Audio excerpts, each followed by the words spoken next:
പ്രതിഫലമാണ്. ബുദ്ധിമുട്ടും പ്രയാസങ്ങളും പ്രതിസന്ധികളും ഒക്കെ ഉണ്ടാകുമ്പോൾ പരിപൂർണമായി ക്ഷമ അവലംബിക്കുന്നവർക്ക് അള്ളാഹു നൽകുന്ന വർണ്ണമായ പ്രതിഫലമാണിത്. പരിശുദ്ധമായ ഖുർആൻ. അള്ളാഹു തൗഫീഖ് നൽകട്ടെ, അള്ളാഹു തൗഫീഖ് നൽകട്ടെ. അറിയില്ലേ നിങ്ങൾക്ക്, മഹാനായ ഗൗസുൽ ആലം മുഹിയുദ്ദീൻ അബ്ദുൽ ഖാദിർ അൽ ജീലാനി പറയൻ അദസല്ലാഹു സിർറുൽ അസീസ്, അള്ളാഹു എടുത്ത ദറജ ഉയർത്തട്ടെ. ഈ ഒരു ചരിത്രം കൂടി നിങ്ങൾ നല്ലതുപോലെ കേൾക്കൽ. മുഹ്യിദ്ദീൻ ശൈഖ് റളിയല്ലാഹു അൻഹു ദറസ് എടുത്തുകൊണ്ടിരിക്കുമ്പോൾ അദ്ദേഹത്തിന്റെ അടുക്കൽ ഒരാൾ ഓടി വന്നിട്ട് പറഞ്ഞു, ശൈഖ് അവറുകളെ, നിങ്ങളുടേതാകുന്ന കച്ചവട ചരക്ക് മുഴുവനും കയറ്റി വന്നതായ വലിയ കപ്പൽ കടലിന്റെ നടുക്കളത്തിൽ വെച്ച് കത്തി അമർന്നു പോയിട്ടുണ്ട്, പരിപൂർണമായി നശിച്ചു പോയിട്ടുണ്ട്, അല്പം പോലും ശേഷിച്ചിട്ടില്ല. ബഹുമാനപ്പെട്ടവർ ഉടനെ പറഞ്ഞു, ഇന്നാ ലില്ലാഹി വ ഇന്നാ ഇലൈഹി റാജിഊൻ. ബഹുമാനപ്പെട്ടവരുടെ വാക്കാണ്. എന്നിട്ട് പറഞ്ഞു അൽഹംദുലില്ലാ. അല്പനേരം മൗനം അവലംബിച്ചു. സബക്ക് തുടർന്നു. ക്ലാസ് എടുത്തുകൊണ്ടിരിക്കുന്നു. ക്ലാസ് തീരാറായപ്പോ അതേ വ്യക്തി തന്നെ ഓടി വന്നിട്ട് പറഞ്ഞു, അതെ, നേരത്തെ കപ്പല് കത്തിപ്പോയി എന്ന് പറഞ്ഞില്ലേ, അത് ശൈഖ് അവറുകളെ നിങ്ങളുടേതല്ല, വേറൊരാളുടെയാണ്, മറ്റൊരാളുടെയാണ്. നിങ്ങളുടെ സാധന സാമഗ്രികൾ കയറ്റി വന്നതായ കച്ചവടച്ചരക്കാകുന്ന കപ്പലല്ല.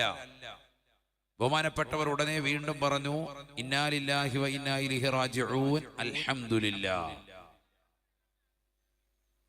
രണ്ട് പ്രാവശ്യവും ഇതേ വാക്ക് തന്നെ തുടർത്തി പറഞ്ഞപ്പോ ശിഷ്യന്മാര് സംശയം ചോദിച്ചു, എന്താ ശൈഖ് അവറുകളെ, നിങ്ങൾ ഈ രണ്ട് പ്രാവശ്യവും ഇന്നാ ലില്ലാഹി വ ഇന്നാ ഇലൈഹി റാജിഊൻ അൽഹംദുലില്ലാ എന്ന് പറഞ്ഞതിന്റെ അർത്ഥം എന്താ? പഠിക്കണം കേട്ടോ, ഈ ഉമ്മത്ത് പഠിച്ചടൂ. അള്ളാഹു തൗഫീഖ് നൽകട്ടെ. പ്രതിസന്ധികളും പ്രയാസങ്ങളും വിഷമങ്ങളും ഒക്കെ ഉണ്ടാകുമ്പോ അക്ഷമ കാണിക്കുന്നതായ സമൂഹത്തിന് വലിയ മാതൃകയാണ് ഈ വചനത്തിൽ. ശരിക്ക് പഠിച്ചോ. മുഹ്യിദ്ദീൻ ശൈഖ് റളിയല്ലാഹു അൻഹു ഉടനെ പറയുകയാണ്, ഞാൻ എന്തുകൊണ്ടാണ് ആദ്യം തന്നെ അദ്ദേഹം വന്നുകൊണ്ട് എന്റെ കച്ചവടത്തിന്റെ ചരക്കുമായി കടന്നു വന്നതായ കപ്പൽ കടലിന്റെ നടുക്കളത്തിൽ വെച്ചുകൊണ്ട് കത്തി അമർന്നു പോയി എന്ന് പറഞ്ഞപ്പോ ഞാൻ അൽഹംദുലില്ലാ പറയാൻ കാരണമെന്താണ്? ഞാൻ ഉടനെ എന്റെ മനസ്സിലേക്ക് നോക്കി. എന്റെ കച്ചവടവുമായി എന്റെ സാധനങ്ങൾ കയറ്റി വന്നതായ ചരക്കിന്റെ കപ്പൽ പരിപൂർണമായി നശിച്ചു പോയി എന്ന് കേട്ടപ്പോ എന്റെ മനസ്സിന് വല്ല വിഷമവും ഉണ്ടോ, പ്രയാസവും ഉണ്ടോ? ഞാൻ നോക്കുമ്പോ മനസ്സിന് യാതൊരുവിധ ബുദ്ധിമുട്ട് ഇല്ലേ ഇല്ല. മനസ്സിന് യാതൊരുവിധ പ്രയാസവും ഇല്ലേ ഇല്ല. എന്റെ മനസ്സിനെ പിടിച്ചു കുലുക്കാത്ത അല്ലാഹുവേ, നിനക്കാണ് അഖില സ്തുതിയും അല്ലാ, അൽഹംദുലില്ലാ.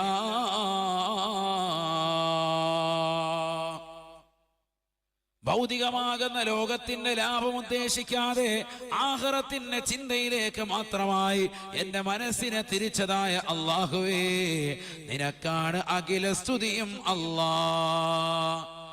എന്നാൽ എന്തിനാണ് ശൈഖേ മറ്റൊരാളുടെ കച്ചവടമാണ്, സാധനങ്ങളാണ് നശിച്ചത് എന്ന് കേട്ടപ്പോ നിങ്ങൾ വീണ്ടും അൽഹംദുലില്ലാ പറഞ്ഞതോ?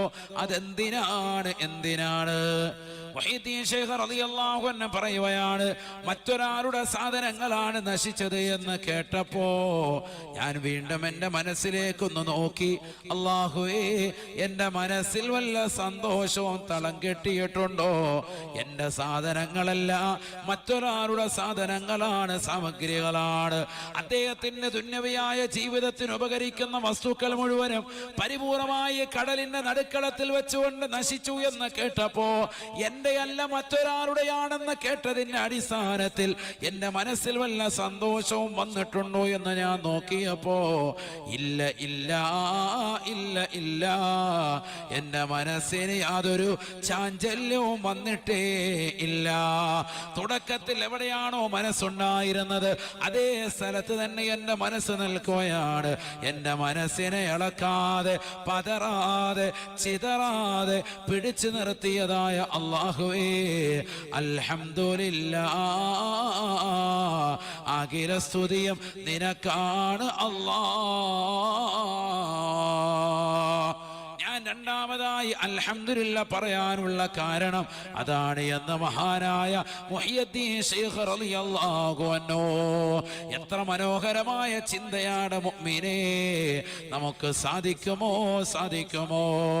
നമുക്ക് അത്തരത്തിലുള്ള മനോഹരമായ ജീവിത ചിട്ട നേടിയെടുക്കാനാണ് ബഹുമാനപ്പെട്ട പാറപ്പള്ളി സാദാത്യങ്ങളുടെ മഖാമിലേക്ക് നമ്മൾ ഓടി വന്നതും ആയിരങ്ങൾ പതിനായിരങ്ങൾ ഈ മഖാം കേന്ദ്രമായി സിയാറത്ത് ചെയ്യാൻ കടന്നു വരുന്നതും എല്ലാവരുടെ മനസ്സിന്റെ അകത്തലങ്ങളിൽ ഒരേ ഒരു ചിന്ത മാത്രമാണ്. ഈ ദുനിയാവ് മാത്രമല്ല ആഖിറവും എനിക്ക് രക്ഷപ്പെടുത്തി കിട്ടണേ, മഹാന്മാരോടൊപ്പം എനിക്കും സ്വർഗത്തിലേക്ക് എത്തണേ എന്നുള്ള ചിന്തയാണ്. അതിന് ഈ ദുനിയാവിൽ കഠിനമായ പരീക്ഷണങ്ങൾ നേരിടേണ്ടി വരും. തീർച്ചയാണ്. ആ പരീക്ഷണങ്ങൾ കടന്നു വരുമ്പോ ഇന്നാ ലില്ലാഹി വ ഇന്നാ ഇലൈഹി റാജിഊൻ എന്ന മഹത്തായ വചനം പറഞ്ഞുകൊണ്ട് ആഖിറത്തെ ചിന്തിച്ചുകൊണ്ട് നിലകൊണ്ടാൽ ഉലൈക അലൈഹിം സ്വലവാത്തും മിർ റബ്ബിഹിം വറഹ്മ. ബിസ്മില്ലാഹിർ റഹ്മാനിർ റഹീം. ولنبلونكم بشيء من الخوف والجوع ونقص من الأموال والأنفس والثمرات وبشر الصابرين.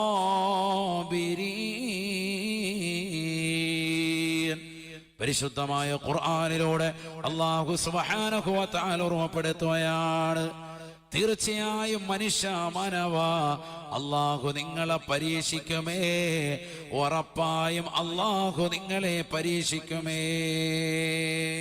ഖുർആൻ അല്ലാഹു പറയാ, വലനബ്ലുവന്നകും ബിശൈഇൻ മിനൽ ഖൗഫ്. തീർച്ചയായും മനുഷ്യ മാനവ അല്ലാഹു നിങ്ങളെ പരീക്ഷിക്കുന്നതാണ്. മിനൽ ഖൗഫ്, ഭയപ്പാട് നൽകി അല്ലാഹു പരീക്ഷിക്കുമേ. പരീക്ഷണങ്ങളില്ലാതെ ഈ ലോകത്തൊരു വ്യക്തിയും കഴിഞ്ഞു പോയില്ല. എത്രയെത്ര ആളുകളാണ് വന്നുകൊണ്ട് പറയാറുള്ളത്, ഉസ്താദേ ഞാൻ ഖുർആൻ ഓതുന്നവളാണ്, ഞാൻ ദിക്ർ ചെല്ലുന്നവളാണ്, ഞാൻ നമസ്കരിക്കുന്നവനാണ്, ഞാൻ തഹജ്ജുദ് അടക്കം എല്ലാ നമസ്കാരങ്ങളും ചിട്ടവെക്കുന്നവനാണ്, ഒരൊറ്റ ജമാഅത്ത് പോലും ഇന്നുവരെ എനിക്ക് മുടങ്ങിയിട്ടില്ല, ഒരൊറ്റ ജുമുഅ പോലും എനിക്ക് മുടങ്ങിയിട്ടില്ല, യാസീൻ കൃത്യമായി ഓതുന്നവനാണ്, സൂറത്തുൽ വാഖിയ പാരായണം ചെയ്യുന്നവനാണ്, എല്ലാ ദിക്റുകളും ഞാൻ ചെല്ലുന്നുണ്ട്, എന്നിട്ടും പടച്ചറബ് എനിക്ക് പരീക്ഷണങ്ങൾ നൽകിയെന്ന് പറയുന്നതായ എത്രയോ മുസ്ലിം സഹോദര സഹോദരിമാർ ഇന്ന് ഈ കേരളത്തിലുണ്ട്, നമുക്കിടയിലുണ്ട്. പ്രിയമുള്ള മുസ്ലിമേ, മുസ്ലിമത്തേ, നീ മുഅ്മിനായി ജീവിക്കുമ്പോൾ തന്നെയാണ് അല്ലാഹു നിനക്ക് പരീക്ഷണങ്ങൾ ധാരാളമായി നൽകുക. കാരണം ആ പരീക്ഷണങ്ങൾ പരിപൂർണമായി ക്ഷമിക്കുന്നവൻ യഥാർത്ഥ വിജയാണ്. ആ വിജയെ തിരഞ്ഞെടുക്കാൻ വേണ്ടി അല്ലാഹു നിനക്ക് പരീക്ഷണങ്ങൾ നൽകും, അത് തീർച്ചയാണെന്ന് പരിശുദ്ധമായ ഖുർആൻ അല്ലാഹു സുബ്ഹാനഹു വ തആല ഖുർആനിലൂടെ പഠിപ്പിക്കുകയാണ്. വലനബ്ലുവന്നകും, തീർച്ചയായും മനുഷ്യ മാനവ നിന്നെ നാം പരീക്ഷിക്കുന്നതാണ്. ബിശൈഇൻ മിനൽ ഖൗഫ്, ഭയപ്പാട് നൽകി നിന്നെ നാം പരീക്ഷിക്കുന്നതാണ്. ഭയപ്പാട് നൽകി അല്ലാഹു നിങ്ങളെ പരീക്ഷിക്കുമേ. വൽജൂ, ദാരിദ്ര്യം നൽകി അല്ലാഹു നിങ്ങളെ പരീക്ഷിക്കുന്നതാണ്. പട്ടിണി നൽകി അല്ലാഹു നിങ്ങളെ പരീക്ഷിക്കുന്നതാണ്. കോവിഡ് എന്ന മഹാദുരന്തം അല്ലാഹു സമ്മാനിച്ചപ്പോൾ അത് കഴിഞ്ഞിങ്ങോട്ട് കച്ചവടം കൃത്യമായി ക്രിയാത്മകമാകാത്ത എത്രയെത്ര മുതലാളിമാർ നമുക്കിടയിലുണ്ട്, എത്ര പാവങ്ങൾ നമുക്കിടയിലുണ്ട്. സാമ്പത്തികമായി ഞെരുക്കം അനുഭവിക്കുന്ന എത്ര പാവങ്ങളാണ്. അല്ലാഹു സുബ്ഹാനഹു വ തആല പരിശുദ്ധമായ ഖുർആനിലൂടെ പറയുകയാണ്, നിങ്ങൾക്ക് അല്ലാഹു സുബ്ഹാനഹു വ തആല ദാരിദ്ര്യം നൽകി പരീക്ഷിക്കുമത്രേ, നിങ്ങൾക്ക് അല്ലാഹു സുബ്ഹാനഹു വ തആല പട്ടിണി നൽകി പരീക്ഷിക്കുമത്രേ. ഇന്ത്യയിലെ 1-ാം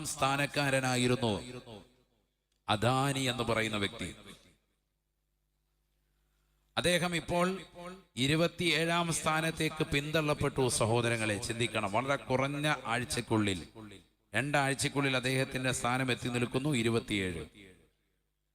ഇനിയും പുറകോട്ട് പോകുമെന്നാണ് കണക്കുകൾ സൂചിപ്പിക്കുന്നത്. ഇന്ത്യയുടെ 1-ാം സ്ഥാനമായിരുന്നു സാമ്പത്തികത്തിൽ അദ്ദേഹം ഉണ്ടായിരുന്നത്. പെട്ടെന്ന് ഒരു സെക്കൻഡ് കൊണ്ടാണ് ഇതാ താഴോട്ട് പോകുന്നത്.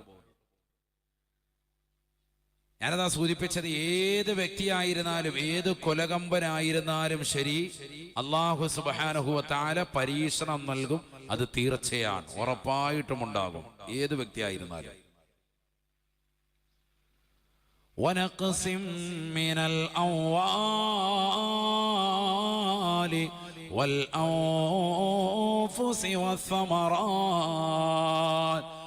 അല്ലാഹു സുബ്ഹാനഹു വ തആല നിങ്ങൾക്ക് നൽകിയിരിക്കുന്നതായ സാമ്പത്തികമാകുന്ന വ്യവസ്ഥയിൽ അല്ലാഹു നിങ്ങൾക്ക് കുറവ് നൽകുമേ, നിങ്ങളെ അല്ലാഹു പരീക്ഷിക്കുമേ എന്ന് വിശുദ്ധമായ ഖുർആൻ.